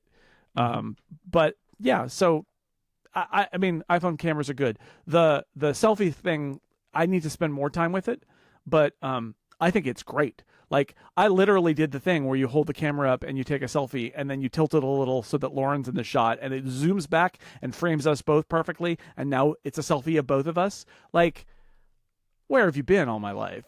Like that's and that, I think in some ways, I know I said this last week too, this is Apple reinventing something that didn't need to be reinvented and that people didn't know. They're like, oh, well, that's better, right? Like that is a perfect Apple kind of thing to say, hey, the way we've all been trained to take selfies is dumb. Let's do it a better way. And I think that's really smart. So on last week's episode, we both shared a not great first impression with the AirPods Pro 3. Right. And I would say we got a lot of feedback from Upgradians Yes. who had the same thoughts. Yes. And different. Lots and lots of feedback. I also heard from people who said that they hated the AirPods Pro 2 and they liked the AirPods Pro 3. There's a lot of feeling about these headphones. And you and I got to ride home on an airplane with them, right? Yes. Yes. So that's good. And they did the job. It absolutely did the job. Absolutely. The noise cancellation on a plane is... So I said last time, if it was good enough, I wouldn't need my AirPods Max anymore. I don't need my AirPods Max anymore. I won't be bringing them on future trips because the AirPods Pro 3, they are absolutely doing the job for me in that environment. Let me see if I can describe what's going on with the noise canceling there. There are times when I get on an airplane and I'm not ready to listen to a podcast or music, but I will put them in and turn on noise canceling because I just don't want to hear people are boarding the plane and the air is blowing out of the vents and all those things, and I'll turn it off. And you can still hear stuff. It's just all quieter. And if I start playing music, I can still kind of hear stuff, but it's all much quieter and I can hear my music and it's great. AirPods Pro 3, you do that. You can still hear stuff. But, and I saw this, somebody said this on, maybe on Mastodon, maybe in a review I read, and it's absolutely right, which is the difference is on the AirPods Pro 3, if I'm playing music or a podcast, I don't hear anything from the plane. It's gone. And I know that's a weird way to say it, but like that's the level of difference for me is before I could still hear that stuff was going on outside, but it was so much quieter that I could focus on the music. After, with the 3, I can't hear that stuff going on outside. It's there because if I pause the music, I can kind of hear it, but the noise floor has been dropped that much. And I think it's a combination of a better seal and better noise canceling, right? I think those are both going on. And the way we reacted to it last week, I think one of the things that's happening is because those ear tips are stiffer, there is more of a feeling of insertion when you put them in your ears. Yes. And there's more of a feeling of positive pressure on your ear canals than there was with the AirPods Pro 2. That said, after a week of using them, I don't know whether I've squished the ear tips a little bit or whether the ear tips have expanded my ear canals a little bit, but they already feel more comfortable. But certainly the act of putting them in your ears feels much more like an act than they did before. I feel like I used to place them in. Now I have to put them in. Yeah. It is a small but noticeable difference. What I would say is, like, I have gotten used to it also. Sure. Something that did really help me was to make another size adjustment on just one ear. Mm-hmm. So I have extra small in left and small in right. That made it feel much more like the AirPods Pro 2 did, like closer to that than it did before. And I think, like a lot of people, like the people who spent time reviewing it, I've realized, I'm used to it, or it's gotten easier, or whatever, but it feels more normal, and the quality of the product is outshining the discomfort. But I will stand by the fact that this is one of the first Apple products in a really long time that had such a negative first impression for me. But I've come to appreciate it. So I would say that if you feel you're not sure about it when you get them, keep it going, because it gets it does. easier. You do get used to them. Personal, nothing is more personal than personal ergonomics. In this case, you're literally sticking an Apple product in your body, right? Like in your ear canal. It's a different level. It's a very personal kind of thing. And I do think you get used to it, but I agree. I think Apple was more aggressive here. Apple wanted the seal to be better, and they wanted the tips to be more resilient, and they wanted to do better noise canceling. And so they pushed it in a way that makes it not feel quite as natural out of the gate. And that's an interesting choice. I get why they did it. I think a lot of people will find this better than the old ones. I think there's always people who can't wear the old ones who can wear the new ones, and it's great for them. I also think if you're one of these people who's like, I just don't like the feeling of something in my ears, I think this is going to be worse. Because it's more of a feeling of something in my ears, and I've been wearing in-ear headphones for like 20 years. I'm used to it, and I still found it a little bit weird. Let alone somebody who's just likes the earbuds, likes them hanging out there. And I mean, that's why the argument could be that's why they make AirPods 4 with active noise canceling. Is like if you have two paths for noise canceling now. You've got the path where we aren't very intrusive and it just sits there. And then we've got the path where we stick it in your ear. And you can choose. And this is the path where they stick it in your ear. And I got used to it, but that initial reaction that we both had was very interesting. And spending more time size adjusting is part of the deal, I think, here. I've definitely done that. I've been popping them off and putting on different sizes and trying to figure it out. I went too small, and then there was more noise leakage, and I went back up a size. And I may adjust the size of my right ear, because I'm not sure my right ear is as comfortable as my left ear. But I'm also getting used to it over time, and the quality difference is kind of amazing. So that's the trade-off there. Yeah, when I did the test, I went both down to extra small and did the fit test, and it's like your right ear, that's the wrong one. So then I did extra small and small, and it's like, yeah, you've got it right now. And it also felt better. Good. This episode is brought to you by Claude from Anthropic. Claude is a next-generation AI assistant built by Anthropic and trained to be safe, accurate, and secure to help you do your best work. Claude is the AI for minds that don't stop at good enough. It's the collaborator that actually understands your entire workflow and thinks with you, not for you. Whether you're debugging code at midnight or strategizing your next business move, Claude extends your thinking to tackle the problems that matter. It doesn't just give you answers, it helps you think through the problem. Claude's internal and external research capabilities go way deeper than basic web search. Think comprehensive, reliable analysis of proper citations for clients, turning hours of research into minutes. Claude can have context from your calendar, emails, and all of your go-to tools. It's like having a central brain for all of your work, no more digging through multiple tools and documents. I find Claude to be excellent at understanding huge amounts of text and doing interesting things with it. For example, I get a transcript of a podcast, and I can give it to Claude to help me extract quotes from these transcripts, to help suggest episode titles, to help me with writing descriptions for those episodes, which is something that I always really struggle to do on my own, and also to help me get answers on links that could be included in our show notes that somehow I've missed. It is super helpful at doing these tasks that can take me a ton of time or that I find a struggle. If you're ready to tackle bigger problems, sign up for Claude today and get 50% off Claude Pro when you go to claude.ai/upgradepod.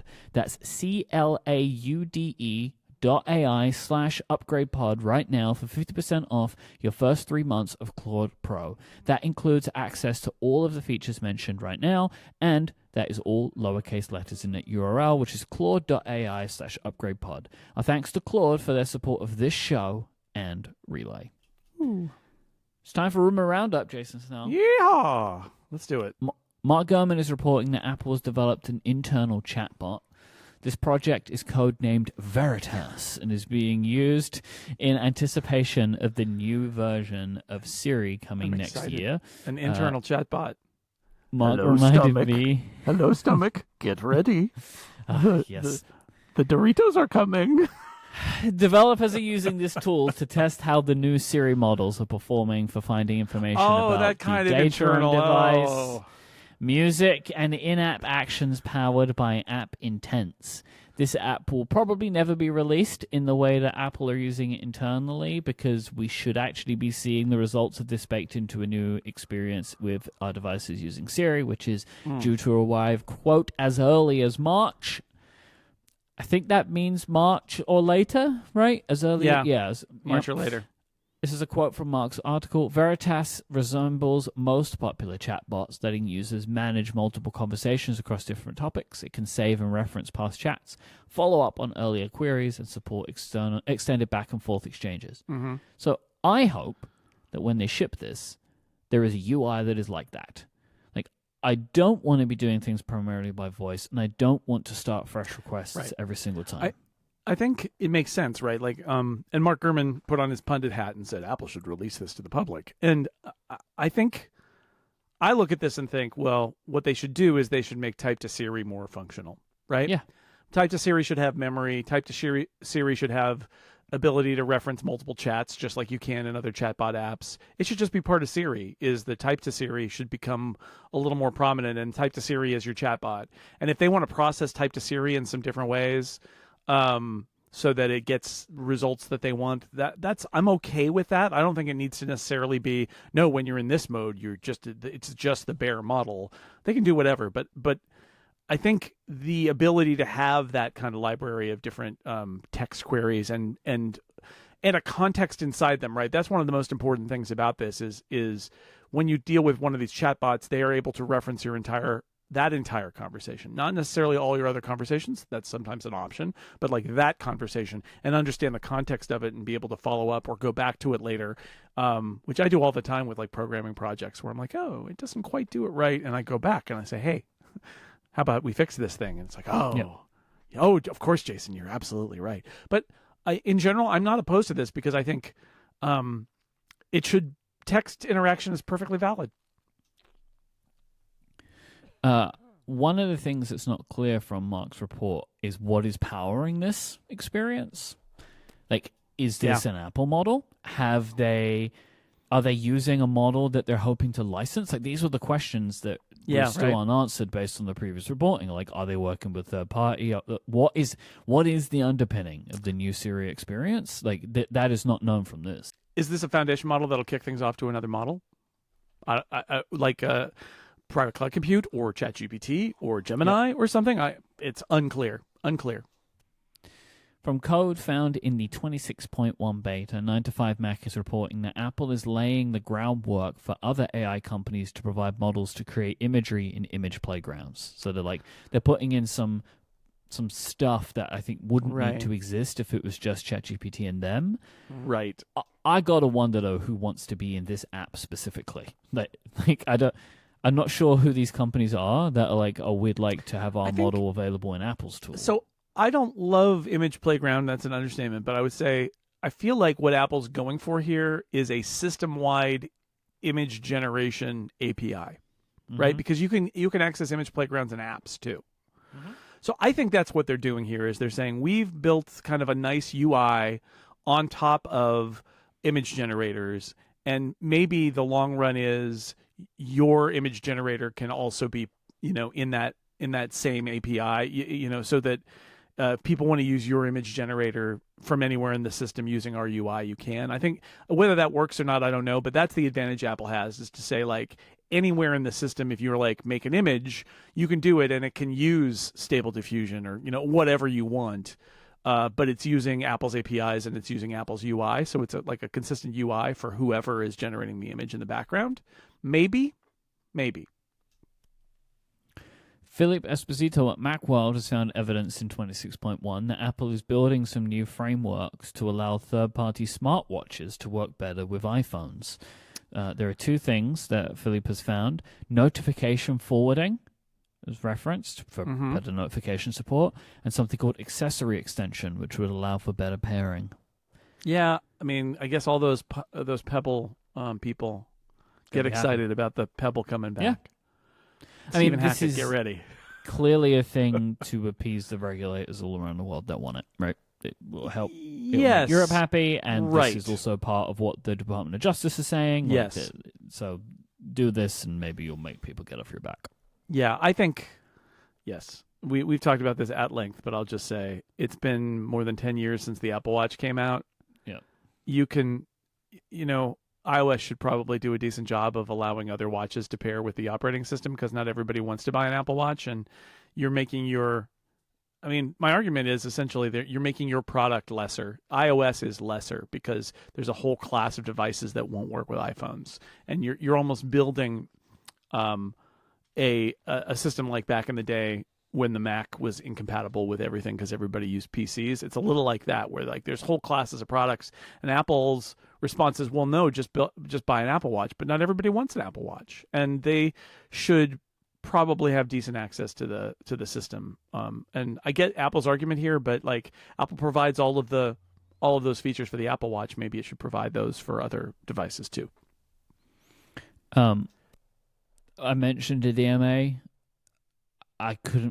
I didn't want to talk about it today, so I don't want to. So let's not. But like, I've just put a link in the show notes to Apple wrote a big thing again about the DMA and why it's so terrible for everybody. But to me, it just felt like not really worth rehashing. But I just wanted to mark that it was a thing that happened. We're going to keep the good vibes rolling for now, and if we want to get into it, we will get into it next time. Or another time. I have nothing to say about it. It's the same old thing. It's like, by offering different app stores, you're somehow eliminating choice. It's amazing, some of the work that they're doing there. Yeah, it's great. Mark Gurman is also reporting that Apple is gearing up for production of M5 MacBook Pros. I would like to make a clarification from last week's episode. I don't know if I read something wrong or conflated two different reports, but there is expected to be a M5 MacBook Pro that comes out towards the end of this year or early 2026. This is not the OLED touchscreen model, which is also still expected to come in 2026, but not the next revision. So this is what Pro. We think the sequencing will be, is late this year or early next year, there will be an M5 MacBook Pro. It will be the last of the current generation of MacBook Pros. It will use a new M5 chip, but it will be very familiar. If you've got an M4, like I do, it'll just be that with a different chip in it. Then, next fall, there will be an M6 MacBook Pro with OLED and a touchscreen. And it'll be, if they do the M5 MacBook Pros early next year, it'll be like it happened the last time, where there'll be two MacBook Pro releases in a single year, because they're kind of like filling out the old line and then they're kicking into the new line, and that's how they'll do it. So your OLED touchscreen is going to come late next year, but in the meantime, there will be one last generational revision to what we think of as the current feature set of the MacBook Pro, with M5. I was like, maybe M6? I don't know. Like, is that you would assume? I mean, that's I would think that they won't ship that without the M6, right? That they won't ship two MacBook Pros with the same chip, but who knows how their chip. I mean, if everything else is different, map goes. Well, no, but like we're already on to the next generation. There'll be an iPad. At very least, there's going to be an M5 iPad. Pro, I would imagine. So we're into M5. So having the M6 come next October is right on time, I think. Yeah, but I mean, yes. No, you're right. Yeah, you're right. As well as these, we're still set for new iPad Pros, an update to the Vision Pro, that would all be M5, MacBook Air updates, and 2 new Mac monitors, all within the same time frame. So sometime between now and early 2026. And Mark is not included in here, but we're still expecting this MacBook. Like, when are they going to do all of this? Yeah, like, and the question is October next week. I mean, I think my guess is some of this will come next month, and the rest of it will come early next year. Yeah. Yeah. And Ryan Gordon and Liana Baker at Bloomberg are reporting that Intel has approached Apple for investment. This is apparently very early discussion, but the companies are talking about how they could potentially work together, and this follows a pattern of Intel making some partnerships right now to essentially protect the business, stop it from imploding. For Apple, so there's an episode of Dithering that they spoke about this, and it gave me a bit more insight into it. Like Ben was talking about this and saying that essentially Apple should or could consider doing this as a future insurance policy, right, for something occurring with TSMC. You build up Intel's fab capability, and we're not talking about Apple using Intel processors. We're talking about the other part of Apple or of Intel's business that people are very concerned about, which is making other people's chips for them. Yep. That's the fab part of it, fab for rent. And it comes back to TSMC, which is Taiwan Semiconductor, their headquarters. Everything is emanating from Taiwan. What happens if something happens to Taiwan? What happens if China attacks Taiwan? Does the entire world lose the capability to build chips because of that? And TSMC has some factories in the U.S. again because the U.S. is providing incentives because they want to kind of get over this, but it's not quite the same. The idea here would be you also keep Intel afloat because there's a counterweight to TSMC, and they're building things in the U.S. and they're building knowledge in the U.S. So if something happens to Taiwan and therefore something happens to TSMC, Intel is there as at least a fallback, which is interesting. I mean, they likened it, Ben and John likened it to paying insurance. And there's some truth in that. It's like you're not actually paying for the business now. You're paying for that business to be around in case you need to jump later. And you hope you don't have to, but you do pay for it. It's also, again, this pattern in the United States where there's a lot of, because the U.S. is investing in Intel as well. Yeah. I mean, there is, from an American perspective, what is going on here is, oh no, we used to have the definitive chip maker in the world, and they have fumbled it. They are now on hard times, and it's bad for America if they're no longer viable, because then the only source is Taiwan Semiconductor. So I get it. I would add, the only bit of analysis, I guess, that I would add to this is just because we can't think of anything that Intel could provide Apple, I'm sure there's something Intel could provide Apple. It might not be an A-series chip or an M-series chip, but I bet there's stuff they could fab for Apple. I bet there's stuff that Apple uses that is not as crucial. And I know it burns Intel to be like, well, we'll throw you a bone or something, but I'm sure there's a bone that could be thrown to Intel if they want to actually fab some chips for Apple that are up to speed, but it's not going to be a chip in an iPhone or probably a Mac or an iPad. But I'm sure there could be something, but really this is about trying to maintain American chip production capacity in the long run, because there is a fundamental danger of having so much of it be in Taiwan. And I don't know. I agree with this idea, by the way. I think that it is a good idea for American tech companies to make sure that Intel is around. I know that Intel essentially have screwed up, which have gotten to this point.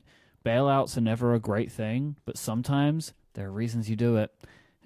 And I think that there are lots of reasons to do this. Mm-hmm. I think that there is it makes a lot of sense that you would make sure that this company was around for the long haul, whether that makes you happy or not.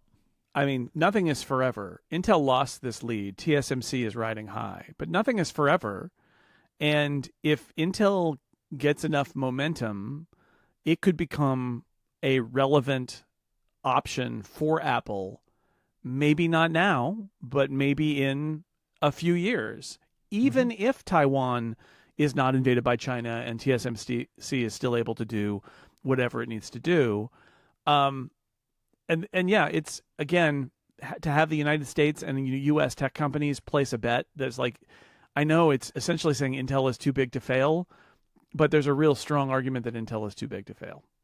That you would be too catastrophic if Intel failed. I did have a thought. I had a stray thought, which is I know Apple had to buy Intel's modem business and took it, to years and years to ship their own modem and all that. But I had thought of like, would Apple ever entertain the idea of just saying, okay, we'll fab it ourselves? And I think the answer is no, for the same reason that they don't manufacture themselves. They have Foxconn do it and other companies do it. There's a level below which Apple doesn't actually feel like they need to go. They're happy with TSMC fabbing their chips for them. They don't need to fab their own chips. They're doing the design part. So I don't think they would go down there, but I think it's an interesting idea of like how intertwined might Apple become with Intel. They also want to, TSMC, they want TSMC to invest in American factories as well. So I don't know. I think that, this is all about strategic. Nobody run out and say Apple's going to build another Intel Mac, because that's not going to happen. This episode is brought to you by ZBiotics. Let's face it, after a night with some drinks, we don't all bounce back the way that we'd like to. The next day, a lot of us have to make the choice between enjoying a night or making sure we have a good next day. But thankfully, pre-alcohol is here to help. ZBiotics pre-alcohol probiotic drink is the world's first genetically engineered probiotic. It was invented by PhD scientists to tackle rough mornings after drinking. Here's how it works. When you drink, alcohol gets converted into a toxic byproduct in the gut. It's a buildup of this byproduct, not dehydration, that's to blame for rough days after drinking. Pre-alcohol produces an enzyme to break this byproduct down. Just remember to make pre-alcohol your first drink of the night, drink responsibly, and you'll feel your best tomorrow. And I have had that exact scenario with ZBiotics. Like, I like to have a cocktail every now and again. I don't drink very much anymore, and I think that has maybe made it, if I have, like, I love an old-fashioned, and if I have it, I just don't feel very great. I enjoy bourbon, but it makes me not feel so good the next day. So it's something that I would miss if I would get to indulge and enjoy something every once in a while. But now, after having ZBiotics pre-alcohol, I felt much better. I can have the drink that I wanted to have when I decide to treat myself, which I think is wonderful. Fall is right around the corner, so that means it's time to raise a glass to your favorite team. Whether you're tailgating, enjoying a college game day, or watching Sunday's action on that fancy new TV, don't forget ZBiotics pre-alcohol probiotic drink. Drink Sunday's pre-alcohol action before drinking and enjoy great days after celebrating all season long, Jason. Sports. As you know I love to do. Go to zbiotics.com/upgradefm to learn more and get 15% off your first order when you use Upgrade FM at checkout. ZBiotics is backed with a 100% money-back guarantee, so if you're unsatisfied for any reason, they'll refund your money, no questions asked. Remember to head to zbiotics.com/upgradefm and use the code UPGRADEFM at checkout for 15% off. A thanks to ZBiotics for their support of this show and all of Relay. It is time for some Ask Upgrade questions. Scott writes in and says, with the iPhone Air having all the compute in the camera bump and iPhone chips being compatible to computer chips, do you think there's a world in which Apple starts putting full computers into smaller objects like keyboards and trackpads? I love Dominic wrote in and said, what do you think about a Mac inside of a USB stick? All right. First off, what would the Mac and the USB stick attach to? Another Mac? You put it into a monitor, right? Well, I mean, TVs and monitors have USBs in them. Yeah, but not for input. Not for that amount of power. It'd be like Thunderbolt, right? Yeah. What you're talking about there essentially is a TV streaming stick, like the Amazon stick, and so it would be HDMI, and then it would be USB powered. I laugh at this because we just spent 15 years hoping the Mac Mini would get smaller, and then the Mac Mini got smaller. So talk to me in another 15 years. Not small enough. I think the answer is the Mac Mini is as small a device as Apple is interested in making. However, I will say Apple TV, like we've all been saying, wouldn't it be nice if there was a smaller Apple TV? Maybe they could do that. That would be, they could make their own little Apple TV stick. It would still probably cost too much, but they could do it. Like you just hang it off the TV. That's more of a possibility than a teeny tiny Mac. I think the teeny tiny Mac is the MacBook Air. It just comes with a keyboard and a screen. But I feel like the Mac Mini is where they want to go with small Macs for right now. I will say the keyboard thing makes me slightly intrigued. I just saw how there's a new Raspberry Pi keyboard thing where it's like a whole computer inside a keyboard. Mm-hmm. It's probably impractical, but I did have that thought of like, oh, what if there's just a Mac that's a keyboard, right? And then you plug it into a monitor and the keyboard is the Mac. Are you getting it yet? It's a keyboard and a Mac all in one. That could be cool. I'm not sure Apple wants to do that, right? I feel like they like the iMac, they like the Mac Mini, and that's all they want to do. But that's the one that strikes me as that would be pretty awesome. Is if you had a keyboard or maybe even a keyboard trackpad combo that was also a Mac that you could just attach anywhere you went. That would be pretty sweet. Yep. Logan writes in and said, while blood oxygen sensing is now back on the Apple Watch with the results being displayed on the iPhone, why isn't the same data available in the vitals section on the iPhone? I understand it not being able to be displayed on the watch, but if it's already displayed on the iPhone in the blood oxygen section, why can't it be displayed in the vitals section? Now, I'll say, this is a example of a classic kind of question that we get, which we obviously cannot answer, right? Like, Jason and I do not have the answer to this question. However, I thought it was interesting. Now, you can tell me if this is the case, because I know for me, on the Apple Watch Vitals, both on my watch and in the Health app on my iPhone, blood oxygen is a part of my vitals. So is that not the case for you then? And if so, why? Like, if you have the data now, why can't that be put back into the vitals system? It's not on the watch, I think, because of Massimo. Yep. But what about but now that you have the blood oxygen sensing back on the phone, why does it not show up there? So it's an interesting.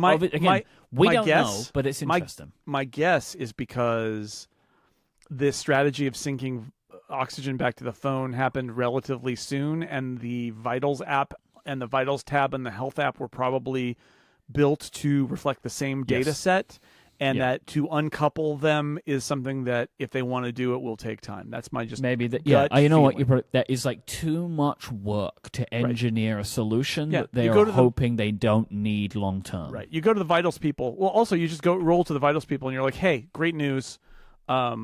We have this workaround where we only show it on the phone. And the Vitals people are like, we show it on both. And they're like, well, can you only show it on the phone and not the watch in the US? And they're like, that's kind of a big project. And they're like, okay, forget it. We're going to ship it anyway. Forget about it. Open a ticket in Jira. We'll get back to it later. Well, yeah, where do we want to prioritize this? Let's prioritize this as a nice to have. Yeah, and because Massimo and the patent's expiring, and do you want to put in work that's going to just get thrown away? And how important is the Vitals on the phone?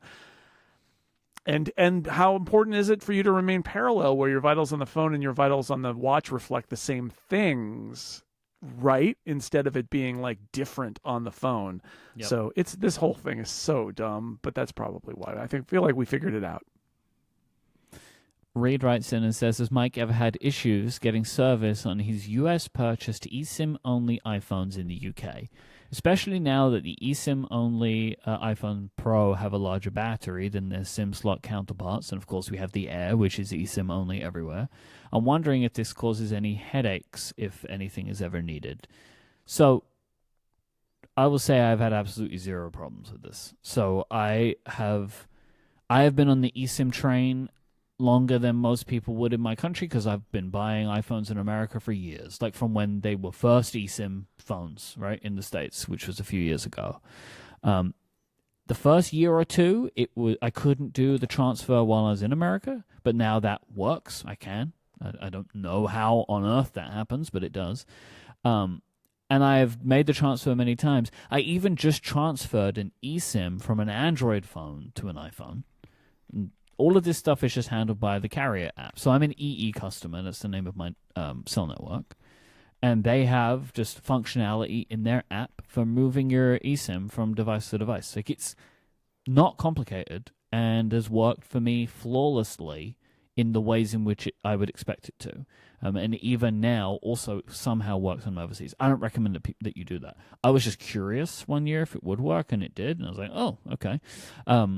But the actual transfer from device to device is really very simple. So, I don't necessarily recommend that you buy a phone in another country. Like I do that because you just kind of need to do that. And I'm lucky that UK and US cell bands are the same. Like I remember looking this up years ago, because different phones are sold in different territories. They won't all work everywhere to get the best speeds, but the UK and the US use the same bands. Like the devices have the same kind of antennas in them. I recommend that when you go to a different country, you buy a phone there as a souvenir and bring it home. Just for fun, for kicks. Just remind you of your time. It's it's good. That's right. Why can't I hear you? It's because I bought this phone in Singapore. Mexico. Yeah. Well, it works great. My name is Myke Hurley, and I'm here to tell you not to be scared of eSIMs. Okay. It's fine, right? Like, people were scared. It's fine. I was scared too. Fine. I was scared too because I review a bunch of phones, and I used to just pop the SIMs back and forth. And you know what I do now? I just pop the eSIMs back and forth. It's fine. And Matt asked me another question, which is, am I playing Hollow Knight Silksong? And I will say no, because I'm too scared of that video game. It's too hard for me. Oh, interesting. I did. Yeah, it's very, very tough, but it's the game of the moment. Although I did just start playing Hades 2 this weekend, and that game, oh boy, love it. Hollow Knight was a childhood favorite of my son. Really? He must be playing Silksong then. Yeah, undoubtedly. I think You should just text him and say, possible. "Are you playing Silksong?" Just say that. We talked about it. Oh, there you go. So I am convinced that he's playing Silksong because the whole world is playing Silksong. But Hades 2, that's more my speed. And I think that just is the other thing for me of Silksong. I'm not really playing games at the moment to try because I just don't have that time at the moment. Yeah, so I'm playing games that I'm convinced that I'm going to like. And I loved Hades, so I'm enjoying Hades 2. It's actually really fun because I've now just started listening to the Rest is History episode about Greek myths. Hades 2 is based in Greek mythology, so that's fun. So I'm getting a bit of backstory. If you would like to send in a question for us to answer in a future episode of the show, you can also send in your feedback and follow up to us at upgradefeedback.com. I'd like to thank our members who support us with Upgrade Plus. They get longer ad-free episodes each and every week. The companies that provide the advertising on this episode was eBiotics, Claude, Ecamm, and HelloFresh. Thank you to them for their support. If you'd like a video version of the show, you can search for it on YouTube. We're at Upgrade Podcast. Don't forget, go to stjude.org/relay. Donate what you can to help support the fight against childhood cancer. Yes. I want to thank you all for listening. We'll be back next week. Until then, say goodbye, Jason Snell. Goodbye, Myke Hurley.